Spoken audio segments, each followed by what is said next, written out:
Hi అండి. మేమైతే ఈరోజు special chicken curry bagara rice చేశాను అనమాట. ఏంటంటే స్పెషల్ అంటే మామూలుగానే ఇంట్లో ఇంక అందరూ ఉన్నామని చేసుకున్నాం అనమాట. మా వారికి కూడా ఆఫీస్ లేదు, ఈరోజు గుడ్ ఫ్రైడే కదా, సెలవు కదా, అందుకని ఇంక నందిని కూడా ఇంట్లోనే ఉంది, అందుకనే చేసుకోవాలనిపించింది అనమాట. చికెన్ కర్రీ చేశాను, గ్రేవీ చేశాను. బగారా రైస్లోకి కాంబినేషన్ అయితే చాలా బాగుంది, టేస్టీగా ఉంది, చాలా బాగా వచ్చింది చికెన్ కర్రీ. ఈరోజు జీడిపప్పును కొబ్బరి రెండు మిక్సీ పెట్టేసాను అనమాట, అందుకని టేస్ట్ బాగుంది. థమ్స్అప్ కూడా తీసుకొచ్చుకున్నాం. కూల్ డ్రింక్స్ అయితే చాలా తక్కువ, మేము ఎప్పుడో ఒకసారి తెచ్చుకుంటాం. ఈరోజు అయితే ఇంక అందరూ ఉన్నామని ఈరోజు తీసుకొచ్చుకున్నాం అనమాట. ప్లీజ్ అండి, వీడియోకి అయితే లైక్ చేయండి, వీడియోస్ ఎలా ఉన్నాయో కామెంట్ చేయండి ప్లీజ్ అని రిక్వెస్ట్ చేస్తున్నాను. ఎలా ఉన్నాయో నాకు మీకు నచ్చుతున్నాయా లేదని అర్థం కావట్లేదు అనమాట. ఒకసారి నచ్చితే కనుక కామెంట్ పెట్టండి, హ్యాపీగా ఫీల్ అవుతాను.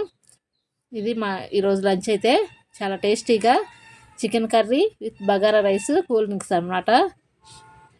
చాలా బాగా కుదిరాయి రెండు అయితే. ప్లీజ్ అండి లైక్ అయితే చేయండి, మర్చిపోకుండా కామెంట్ చేయండి.